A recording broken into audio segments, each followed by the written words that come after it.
तब गुरुदेव भगवान कहते चारों ओर अंधेरा हो, रास्ता कोई मत दिखे, फिर भी श्री जी के चरण को पकड़ लो कस कर। रास्ता कोई दिखे अन्यथा न दिखे, लेकिन कभी भी कदापि श्री जी के चरण मत छोड़ना। भजन हो रहा है तो ठीक, नहीं हो रहा है तो ठीक। ब्रज के प्रसिद्ध संत हरिराम व्यास देव जी महाराज कहते हैं, काहू के बल भजन के काहू के आचार, व्यास भरोसो कुंवर के सोवत पांव पसार।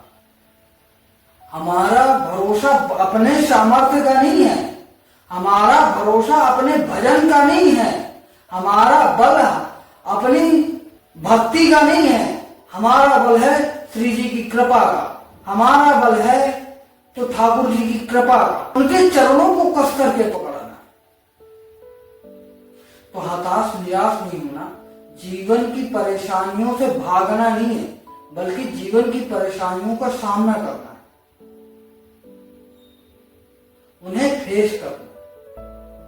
जब तक हम परेशानियों से भागते रहेंगे तब तक परेशानी हमारा पीछा करती रहेगी। रामचरितमानस में गोस्वामी तुलसीदास जी कहते, कादर मनहु कर एक अधारा, दयो दयो आलसी पुकारा।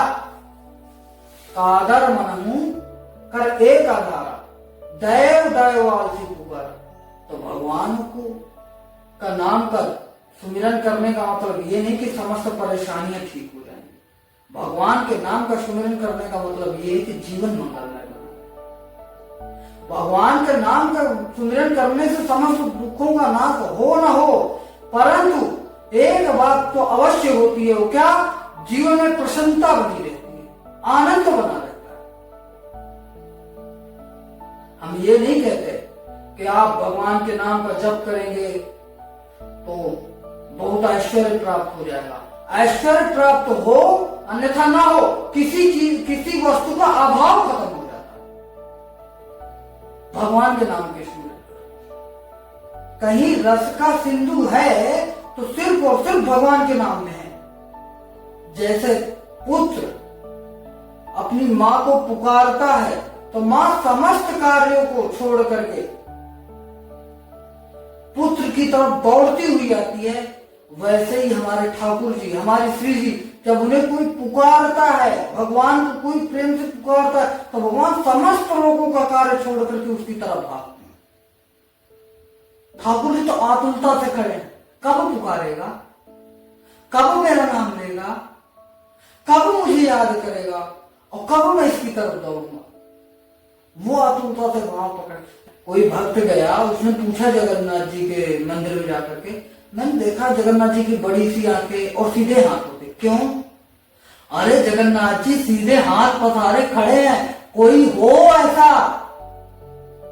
कोई ऐसा भी हो जो उन्हें प्रेम से पुकारे और दौड़ करके आए और गले से लगाए। कोई चाह करके भी इस संसार में संबंध को नहीं निर्वाह कर सकता, पूर्णता किसी को प्रसन्न नहीं कर सकता। सिर्फ एक ठाकुर जी हैं, एक भगवान हैं, जिनका नाम पुकारने से, जिनसे संबंध स्थापित होने के बाद वो हमेशा निभाते। हेतु रहित जुग जग उपकारी, तुम तुम्हार सेवक असुरारी। वही केवल संबंध। और कहा जाए तो उनके नाम की महिमा क्या वर्णन किया जाए। अजामिल का उदाहरण आता है भागवत में। सोचिए, भगवान को अंतिम समय, जब भगवान को नहीं पुकारा था, उसने अपने पुत्र को पुकारा था, नारायण नारायण नारायण, और भगवान ने इशारा किया, विष्णुदूत तुरंत भागे, यमदूतों को मार करके भागा। भय के कारण पुकारा गया, भय के कारण जीवन के अंतिम समय में भगवान को पुकारा, विष्णुदूत आए और उसे मृत्यु के भय से रक्षा की। श्रीमद् भगवद गीता में कहते हैं ना, स्वल्पम पश्य धर्मस्त्रयतो महतो भयात्। छोटी सी छोटी अल्प से अल्प की गई प्रगति भी महान से महान भय से रक्षा कर सकती है। अरे भगवान कहते मुझे एक बार पुकारो, मैं तुम्हारे लिए तत्पर खड़ा। ऐसे कोई पुकारने वाला तो हो, कोई भगवान को याद